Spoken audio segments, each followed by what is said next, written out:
Ladies and gentlemen, pay attention. This is your boy, the Coach, from the WWE. I would like to welcome you to the very first wrestling podcast in the world to take you on a weekly deep dive into classic matches along with legends of the squared circle. Enjoy the discussion. Enjoy the back and forth. There's so much to get into. Ladies and gentlemen, this is the Payoff. The streak is over. Jeff, this is Tom Healy. As always, I'm joined with you, my co-host. This is a very somber moment. Very somber, yeah.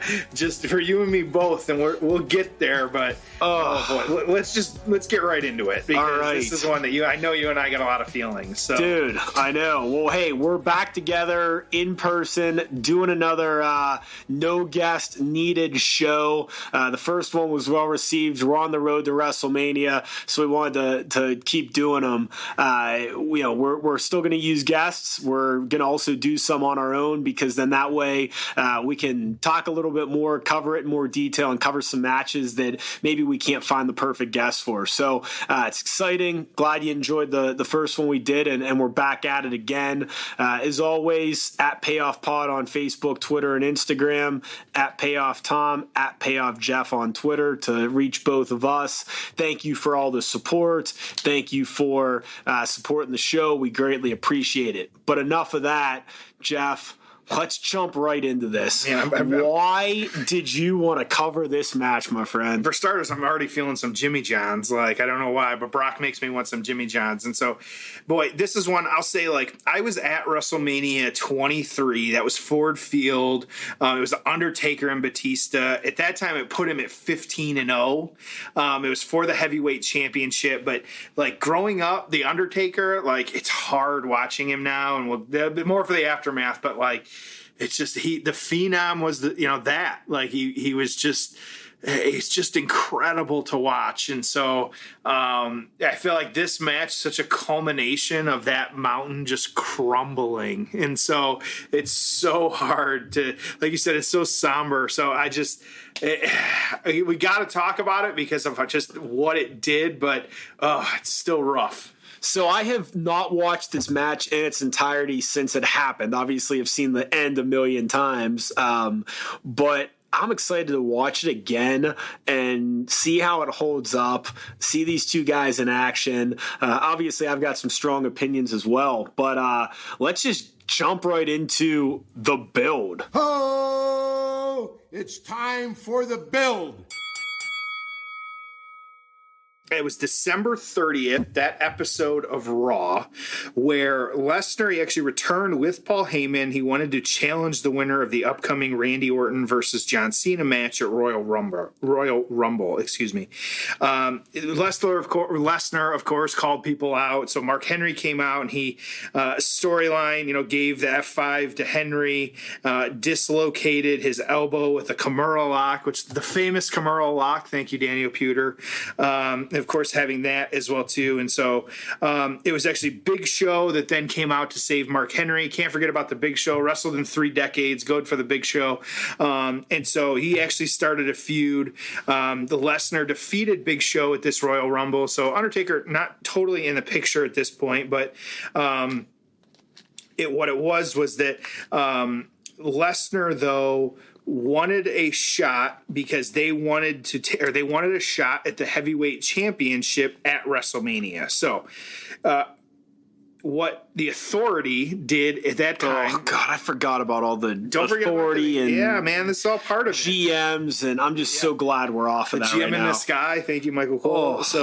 Oh no, I forgot about that too. That was terrible. The computer, you can't forget about that. So it was actually the Authority. What they did was they offered Lesnar a contract. He could face anyone at WrestleMania. And Tom, I know this is one you were like, did you hear Tom? For those of you, like, we were talking about notes, he's like, did you include the thing about the pen? I was like, I included the thing about the pen. Oh, this is such a good angle. Go back and watch it. So, they offered the contract to him. They were actually interrupted by the Undertaker, who confronted Lesnar. It was actually so Lesnar signed the contract for the match at WrestleMania with the Undertaker as his opponent, and then the Undertaker accepted Lesnar's challenge. But Tom, do you want to let us know how he accepted the challenge, Tom? Dude, he stabs Lesnar in the hand with the pen and then chokeslams his ass through the table.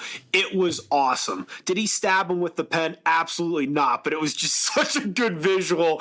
Oh, man, it was great. It was like, all right, we're doing this at WrestleMania. This is going to be an awesome match. And it was, it's interesting because a couple of these, and I think about the first and second Triple H Taker matches, those builds weren't big. It was just the two of them. The one year they didn't even say a word, right? They did the cutting of the throat and then the crotch chop. Dude, it didn't take much, but all of a sudden you were like, man, they're wrestling. This is going to be great. So it was just a quick but awesome build to your point. We're at WrestleMania 30, obviously. It's in New Orleans. Jeff, I got to tell you, man, I've been fortunate to go to a lot of WrestleManias. I did not go to this one, and I wish I had. Yeah. I mean, this is like, if there's one I could have attended during my adulthood that I didn't, this would be the one. But April 6, 2014, it kicks off, man. We had Hulk Hogan come out. Then we had the glass break and Austin comes out. Then, holy shit, The Rock comes out. It was just an awesome way to start the show. We kicked off with Daniel Bryan defeating Triple H, earns his way into the main event to make it a three-way. I'm not going to go through the entire card, but, this Lesnar thing was the third to last match, Lesnar-Taker. And then, they did the women's buffer match because, again, this was a time when that's what they did with the women. And then they had the main event of Daniel Bryan beating Batista and Orton in a three-way, which was obviously awesome match, capped off an awesome night. They kind of fell ass backwards into the fans getting Bryan into this because otherwise you would have had Batista Orton for the title, which I don't think anyone wanted to see. So they lucked out and had a great main event. Also on this show, I think could be a rematch that we see this year of John Cena and Bray Wyatt. Just me saying, I have no inside knowledge of that, but I think we may see that. Who knows? But yeah, so great show, really fun. But yeah, we're here to talk Brock Lesnar and Undertaker. So Jeff, I say we just jump right into this match. For those of you that want to watch along with us, 2 hour, 27-minute mark of WrestleMania 30 on the network. Again, 2 hour, 27 mark when you hear the ding, ding, ding. And if you're watching it streaming, it's right when the match starts. So with that being said, it's time for the payoff. Oh, it's time for the payoff. All right, everybody, let's jump right in. Like we said, we're just now, the bell's about to ring. And so kind of watching this match, we got the stare down. We saved you the kind of entrances. Feel free to go back, but we're jumping right into it. Undertaker kind of coming out, swinging against Brock, really. And so something to kind of remember, and I kind of had to remind myself of this was not the dominant, even at this point. Like, Brock was dominant. Here's suplex one. Jeez. So, makes it look so easy on Taker. Brock was not like the absolute dominant force that Undertaker landed on his feet going outside the ring, just stare down.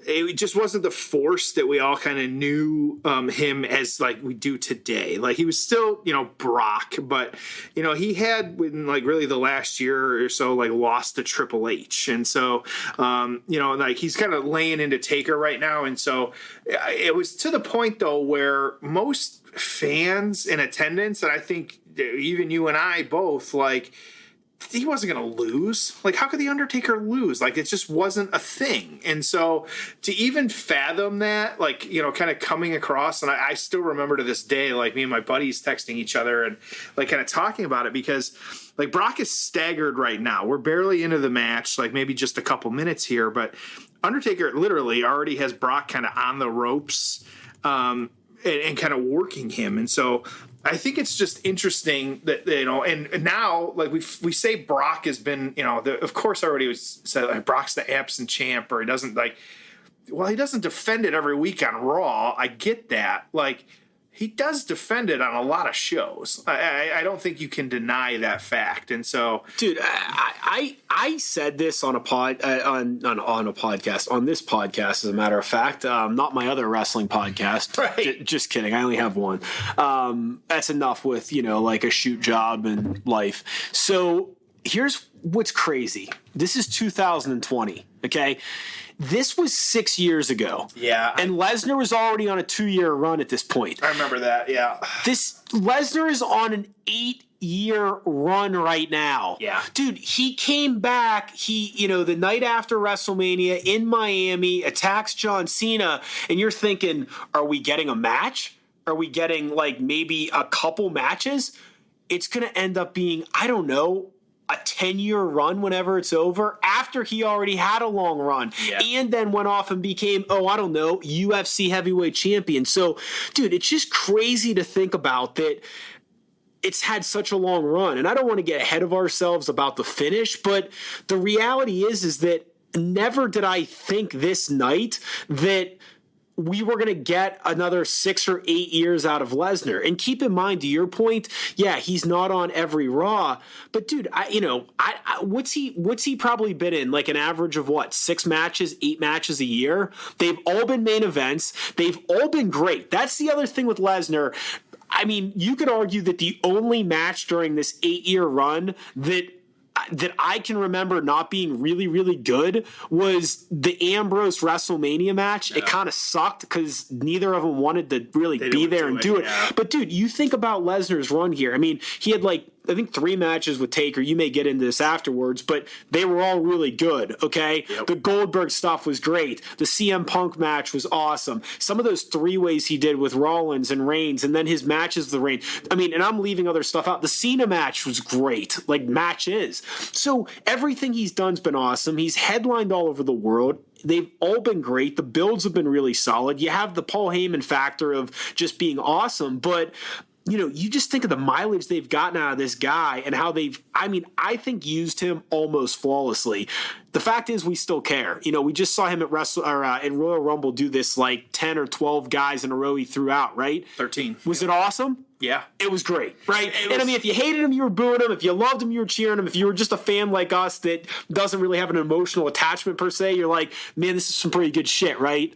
Well, I think you and I are discussing with someone, it got to the point where you're like, oh God, are they really going to have him eliminate every single person this way? Is this, and we're a couple minutes in now, Undertaker's still dominating the match. So again, no reason to believe, going for the chokeslam here, no reason to believe that, didn't get it, that, and here comes the first F5, that he would not, nope. Undertaker slips out. So that, this was going to be the night because Taker, and we kind of, he does, people treat him rough now because, yes, he's been doing this for a while, and I get that, but he very much, seeing him out there doing this, it's just, you still wouldn't think that this is going to be the night.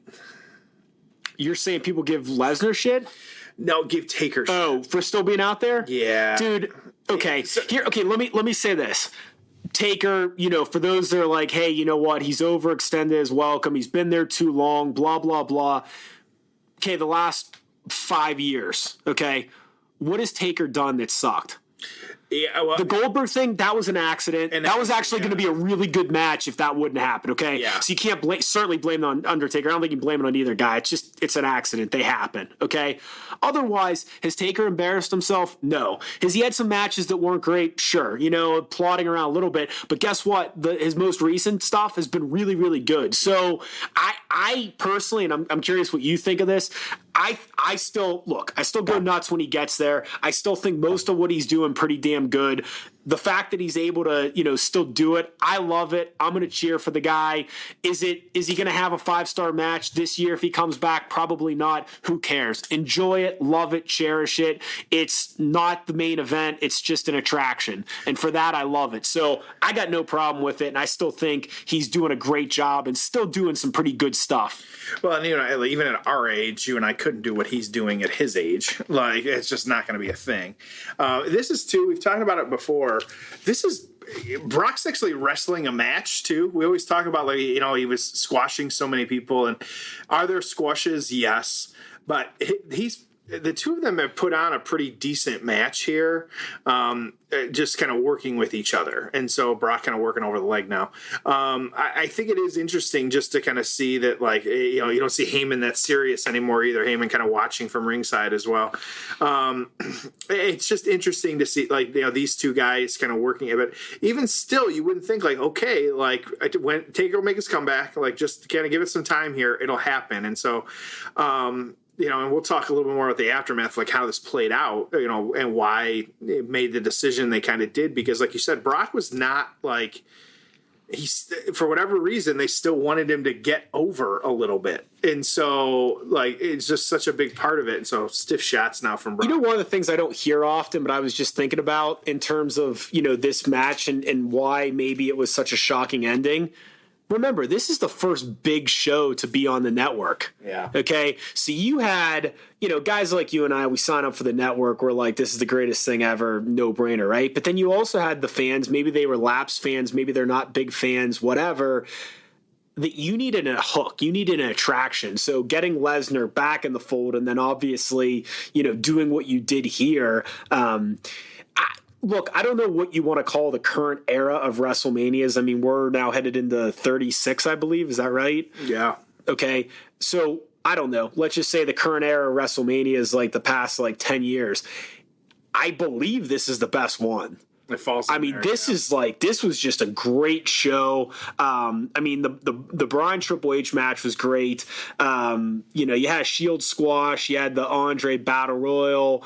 Cena Wyatt was pretty solid. Wrong guy won, obviously. You had this match, and then you had Bryan winning the three-way. You know, it was also kind of the Ultimate Warriors weekend. So it was just a really special weekend. It was a really good WrestleMania weekend. Well, and we forget, at least I forgot, I'm sure I'm not the only one, like, this match and the streak ending was the same night that Daniel Bryan got his moment. And this is a big show, man. And right, then, literally. And so, like, you forget that, like, this had extreme, I say, lows because of what's about to happen in this match, or at least shock value. But then with Bryan, like, it was extreme highs. Like, you know, we would have never, you know, especially now with him back, like, we would have never thought that. But that was a moment that really, like Kofi, like, the fans wanted that. Like, that is where that came from, was that the fans, for once, they were listening and they gave us what we wanted, which was Daniel Bryan winning, which was the right thing, though, too. Like, you know, still it was an uphill battle, but he should have won, and he did win. But you forget that. Like, this card, it had some crazy, you know, matches on this one. Does Lesnar still have the Jimmy John sponsorship? He does not, because I actually have a running bet going with one of my buddies about whether or not when Brock wins certain matches, we have a Jimmy John's bet going with each other. So sometimes we have to Venmo each other a couple bucks for a sandwich. So it's $7 that floats between the two of us from time to time.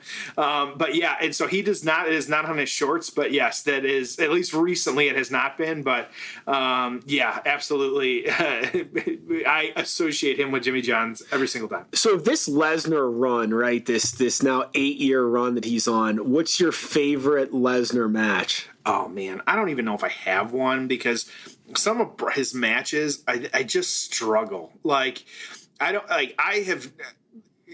you can't deny what Brock has done, but I'm not a fan of Brock Lesnar. Really? I'm a massive fan. And so massive. I think everything he does is awesome. I love it. I love the facials. I love the believability. I love that it's different. I mean, look at these like gut punches right now. He looks like Rocky Balboa. I mean, it's just, look at those. I mean, just kidney punches. He's got the UFC gloves, dude. I mean, he's jacked. He's got the tattoos. I mean, I think Lesnar he's the best thing in wrestling over the past 10 years. I mean, I love the guy. I think everything he does is awesome. And I would say, though, like, I think either you and I have discussed, or I've discussed it with somebody else, like, at the same time, when I say, like, I don't like Brock Lesnar, the character, like, and kind of the story, and he's had a long trajectory, and kind of, looking at it, like him having the belt and doing all these different things, like, I think same time, though, like, I would not ever, like, real life Brock is far more scarier to me than WWE Brock. And so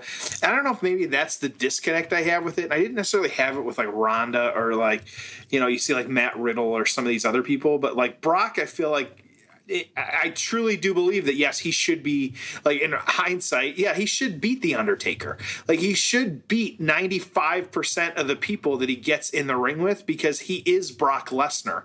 But I just struggle, like I said, the storylines is just, I can't pick one match where it's like, this is the Brock. Like, he's just not someone that I enjoy following. Dude, I don't know if I've ever disagreed with you more on this podcast than that. Interesting, yeah. I'm curious where everyone listening thinks, but man, I'm a massive Brock Lesnar mark. See, and I think most of the fans listening, and let us know, dude, go watch him and Reigns when Rollins cashed in. That is one of the best matches you will ever watch. That was a good moment, I'll give you. Him and Goldberg, that was a great match. See, I don't, and I've said this before. Dude, I just think you got it's a great 12-minute. There's a way to utilize legends in, like, Brock, like, you know, and I get, like, Brock squashing or getting squashed by Goldberg. Okay, it made sense for the story, then the comeback and all this other stuff, like, dude, whatever. But I just, like, there are other, I guess it may not necessarily be a dislike of Brock as much as there are other wrestlers that I am more invested in their storylines and what's happening versus what's happening with Brock. I just could not disagree with you more. But it's hard too, because, you know, we even think, like, oh, Brock, you know, has the belt and all this other stuff. Like, you and I, we have days where, like, who has the US belt? So what do you think? What do you think of Lesnar being, like, part-time champion as opposed to being on Raw every week? Do you like that? I don't mind that, because I do think it adds to his, like, beast status. So I like, where I know I'm probably in a minority on that one, where fans don't like the part-time champ, but at the same time, I'm fine with him, you know, doing what he's doing. I mean, Lesnar just taking a massive choke slam there. The other thing about Lesnar, he has one of the best 2 3/4 kick out. You want to know who has one of the worst ones? Especially in his comeback matches, is The Rock. You can see him staring at the ref with his eyes wide open. You know he's going to kick out. Terrible. You can see him calling all his spots. I mean, I don't need to see him wrestle. That's again. A lot of time I remember reading, and that's, here we go. Here comes the F5. F5. That you hear the stories of, and the fans are starting to get up as well, too. That's just got to be a tough move to take, right? The F5. I'm sure sometimes he lays it in more than others. It's got to be a tough move to execute, too. Yeah. Like, it's not like some moves where you get a little bit of give, from the other wrestler, like a choke slam, where they're jumping. Like, Brock's got to spin him. And Undertaker, he's not a svelte 200. Like, you know, he's got to move that man. So most of the fans, too, for those of you not watching, most of the fans are on their feet at this point. Some of them were, they sat down just now. But they were kind of, you know, unsure of what was going to happen there. But even then, still, it's like, okay, like, Brock is acting dazed. He's acting like, you know, he's not fully kind of in it. And so you do kind of wonder, like, okay, like, Taker should start making his comeback any time now. And so Taker just looks dead. I mean, he's literally the dead man. So, yeah. So, quick little side note here. We're going to WrestleMania together. Our first WrestleMania together. You're second overall. Yep. I want to say maybe like my 8th. I gotta write them down and count. But what are you most excited for? Just about the whole weekend in general. One, I am I want to. He's got him in Hell's Gates, by the way. You like this move? I think it's fun. Yeah, you don't see it a whole lot, which is what I like it.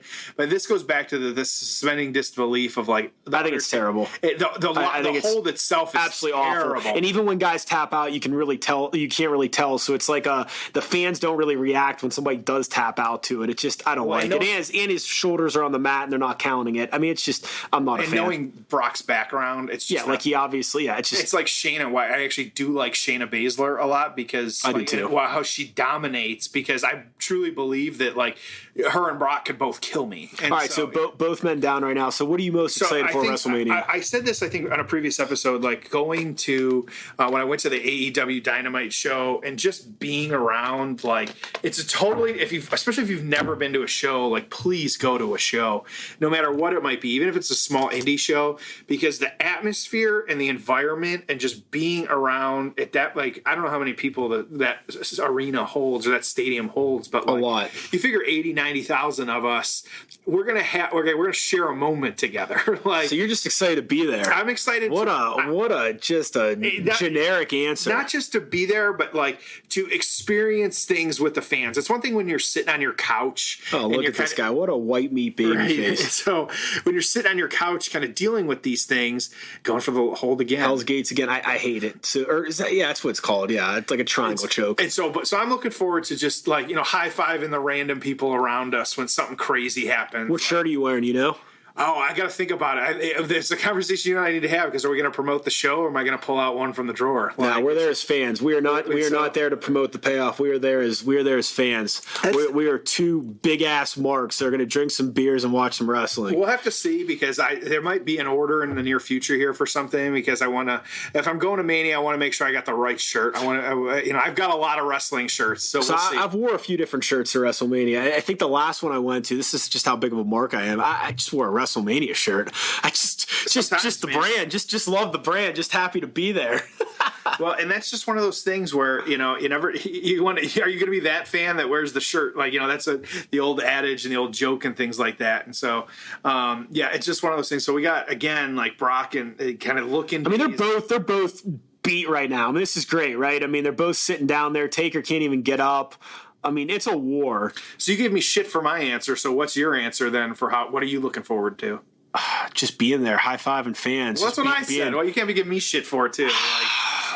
I don't know. I probably, it's been a few years. I'm excited to go back. Every year I feel like I get smarter on what seats to buy and what sections to avoid. So looking forward to just being on the floor, just being down there, looking at everything.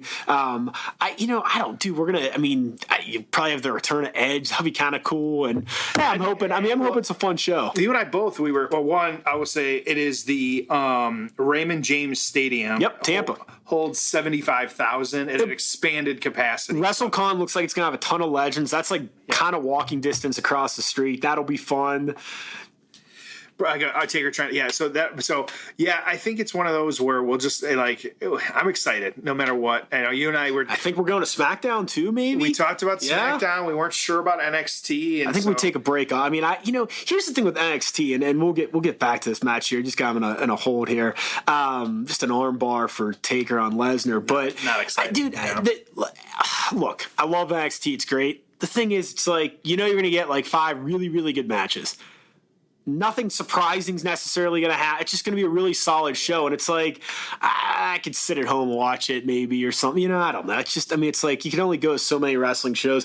Plus, that Sunday's just a grind. I mean, it's like a 8-hour show and probably a 16-hour affair. So as the wrestling fans, we all know, I will not be wearing a black shirt. So I will be trying to find I've made that mistake. A non-black shirt to the event, which I understand. Yeah, go ahead and wear a white one. It's going to be sweaty and yellow by the end of it. You'll wish you were wearing black. Yeah, and so right, exactly, and so that's what. So I will not make that mistake. I know AJ's got some blue ones, so those aren't bad. A little bit of a long match here. It's like maybe I don't know.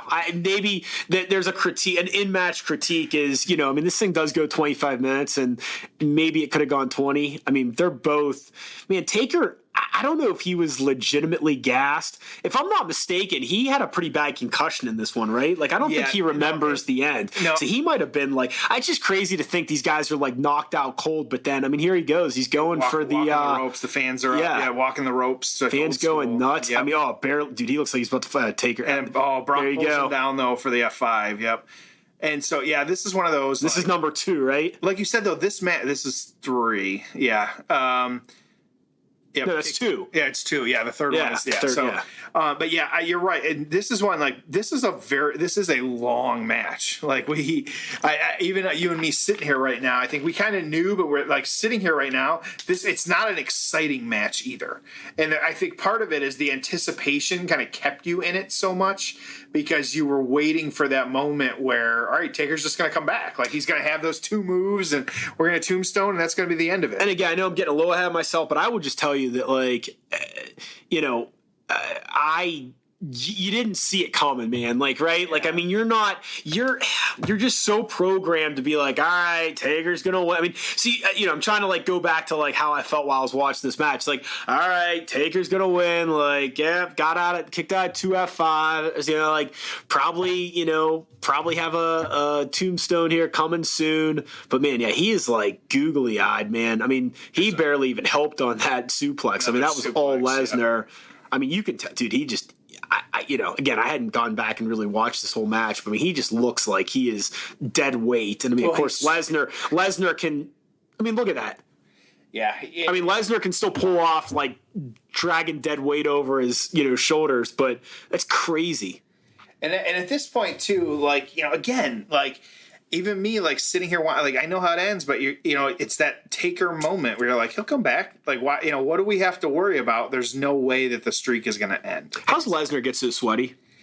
Man, it's like my wife asked me that during the Rumble. I'm like, I don't know. He is always like, and same thing. I feel like, well, how does he self heal when he's bleeding so quickly? Like, there'll be matches where he's got like blood dripping, and then all of a sudden, like nothing. Like he's perfectly fine, and it makes zero sense. Undertaker looking dead here against the ropes. Heyman like trying to encourage him to get back in there. I think we're getting close to the end here. I'm not sure, but because again, it's been a while since I've sat and watched the whole thing too. But again, it kind of shows like we can be surprised as wrestling fans. Still, there's. What do you think of Taker's short hair? I'm fine with the mohawk. I think it looks good. It's definitely better than Biker Taker. I'm glad he's back to the long hair now, but it was cool for a few years. He doesn't have as much of that hair, so that's a struggle too. So yeah, he still does okay. Better than HBK. HBK had to shave his. So we're coming again. We're on the road right now. We kind of know that Brock is going to be taking on Drew. Who if Taker's coming back, who do you want to see him go against? I really don't have anyone. I mean, there's no one where I'm like, I mean, I don't know. I would have said, God, he's done. Yeah. That was so. Brock was kind of standing on the second rope and would take. Tried to do the power bomb. What's he got? Last ride, but then it just didn't. He's goofy. Yeah. I mean, his eyes are like in the back of his head here. He doesn't know where the hell he's at right now. And I forget, too. But, you said Taker. I mean, yeah, if I'm fantasy booking WrestleMania at this time that we're sitting here doing this, I'm putting it him and The Fiend and putting The Fiend over. But The Fiend's kind of got to be pretty lame, too. So I don't know. That's what I'd say. All right, so Taker is going for the tombstone. He's got him up. And it was you figured looks like he's going to drop him. At this point, here's the tombstone. There you go. So it's like, all right, that's it. Like fans, you would think that would be the end of it.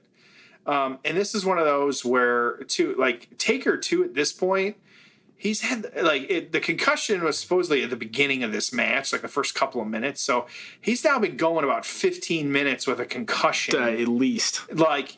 Trying to work through this match.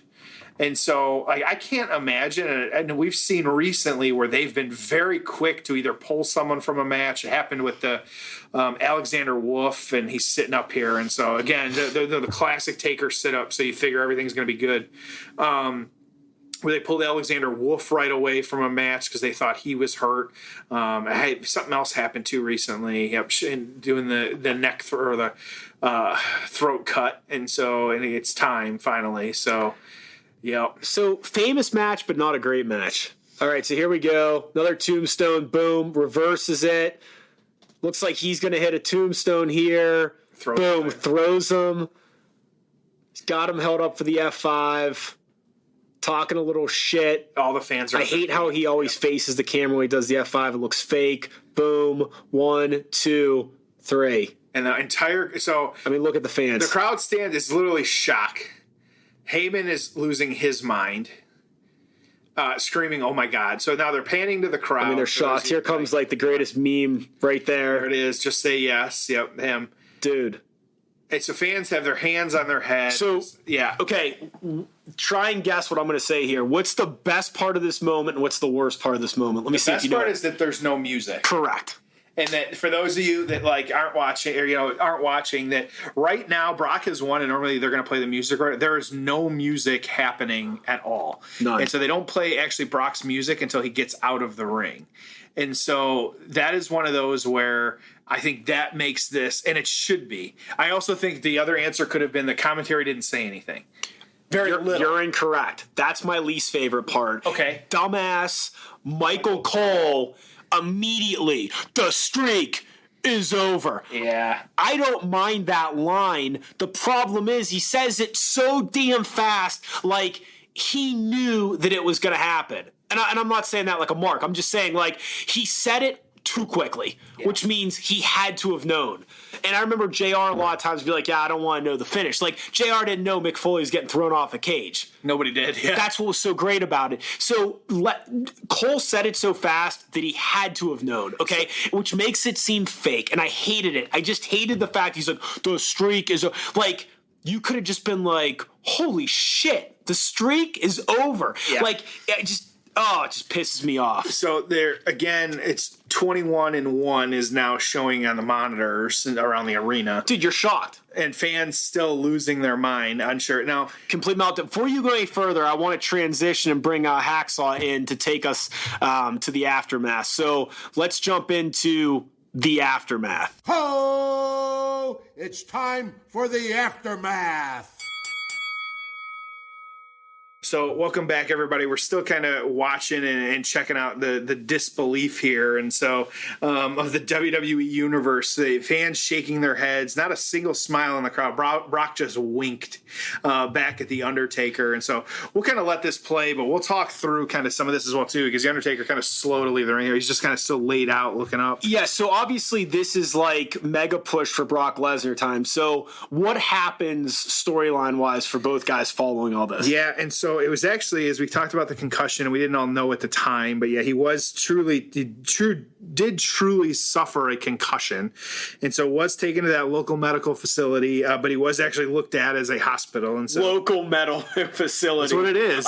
In WWE world, it sure is. That's what we got to call it. So it was actually, though, that these two, though, this was not the end of their kind of tangling in the ring, though, that it would have been Battleground just a little bit later, that there was there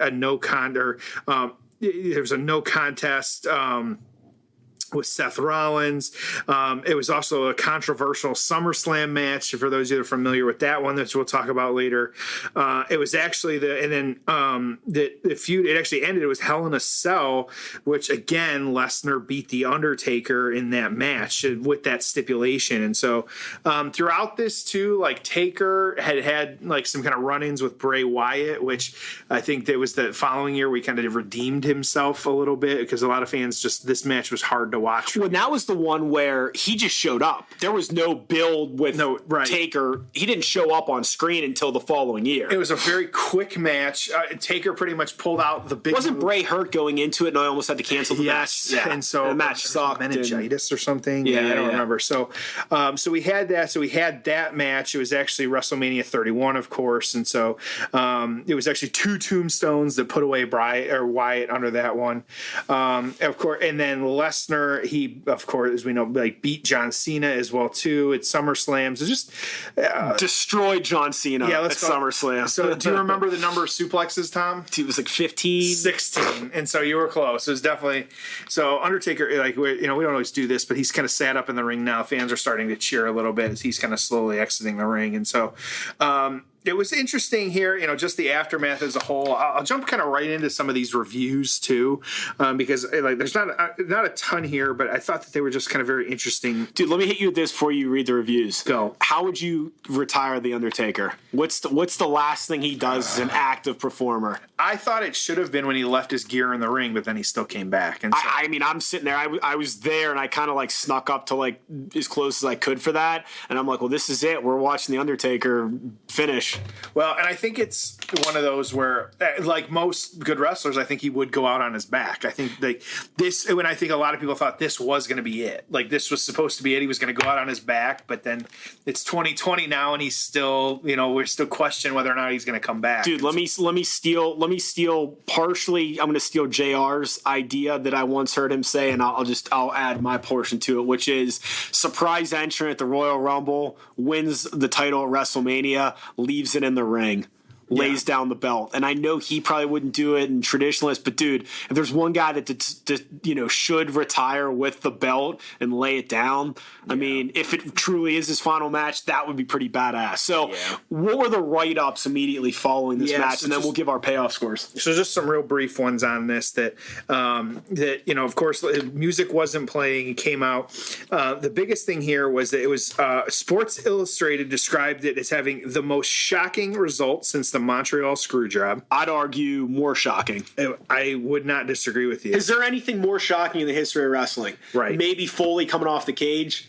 I mean, that to me, this is probably the most shocked I ever was. So a few things from the Pro Wrestling Torch, the write-ups, kind of two things here. So perhaps you heard this one, or perhaps you heard about this one. Well, however newsworthy it may have been, it wasn't very good, whether that's because Taker is broken or because he suffered a concussion somewhere in the early going or whatever. So not great there. Well, someone else over there wrote that he attended the event. He actually scored the event as a whole as an 8.75 out of 10, but he said that saying goodbye to the past proved harder than anyone could imagine with the end of the Undertaker streak. He said this, and not WrestleMania 28 was the true end of an era.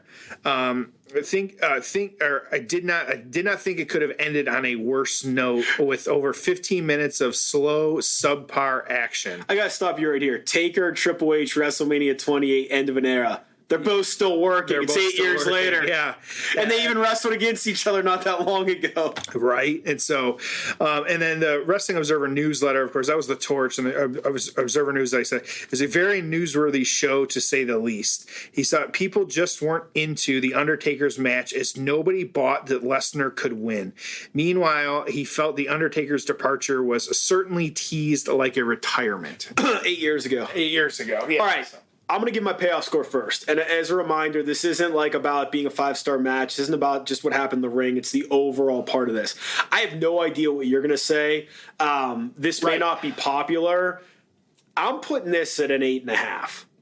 Okay, now hear me out. Okay, look, the negatives are clear, right? It wasn't the best match. Taker has severe concussion. I think he spent the night in the hospital. I mean, he was jacked up, right? This was not a great match. It was 25 minutes. It was probably too long, blah, blah, blah.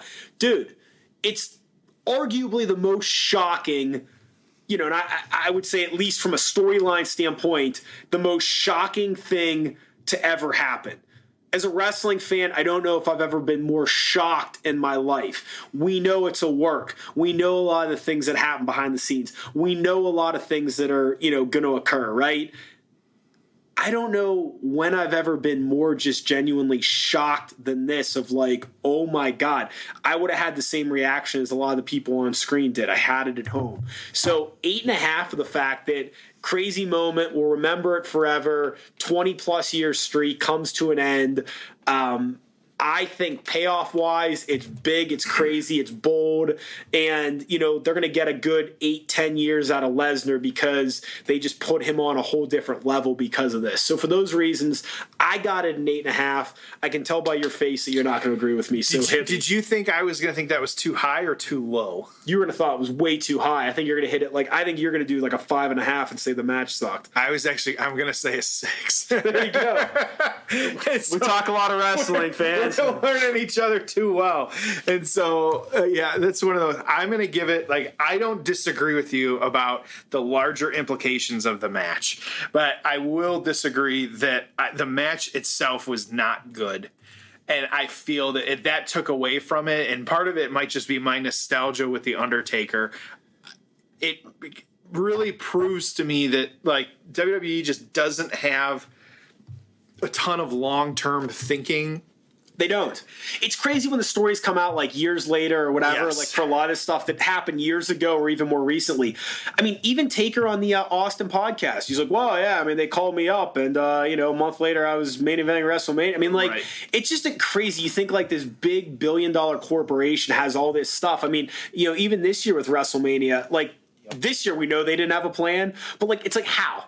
It'll work. Right. Yeah, I can understand Dana White being like, oh gosh, McGregor lost and that really blew up our next pay-per-view. Like, I don't understand how they just like sometimes can't get their shit together enough to like have long-term plans, and how a lot of this stuff comes together day of or month before, whatever. The week of that Raw before. Yeah. Well, and that's why I watch way more New Japan than you, but they have year-long builds. They know what the kind of same type of thing. They know who's going to get that match at Wrestle Kingdom, but it's like WWE, like they are positioned right now to at least have a good men's main event. So you put this at a 6. I'm going to keep this at a 6 because 1, I did not think it was a good match, and 2, I respect the story that it told. I don't like the story it told. So let me hit you with this.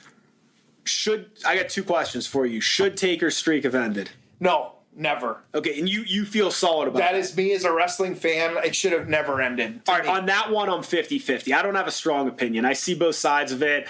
Part of me wish he would have kept it forever, but it's like now if it was still going on, then would we have even ever thought he was going to end it, and maybe it would have been anticlimactic? I don't know. But then you look at these matches now and you're like, well, it doesn't matter if he loses or not because the streak's not there. So taking the streak out of it. My next question is, let's say he has to drop to someone in the past 10 years. If should Lesnar have been the one to end it, and if not, who should it have been? I don't think it should have been Lesnar because who should have been? Even though because he didn't need the Undertaker like that. I think it should have been someone more green. Actually, I think it should have been someone that. Maybe it was Bray before at the right time, not the Fiend, but Bray. Maybe it was something like that. Maybe it was like a Finn Balor, maybe it was something like that. I could Finn is AJ, AJ would have been good too. And even that, I don't think AJ needed to go over. So I wouldn't even necessarily Finn would have been a really good choice. I think maybe it was Roman and them just the no way Roman, yard. no way. I was gonna say you don't. They've never gotten Strowman hot enough to where it would make sense. I will say that again, of the current crop, I mean, call it the last 8 or 10 years or whatever.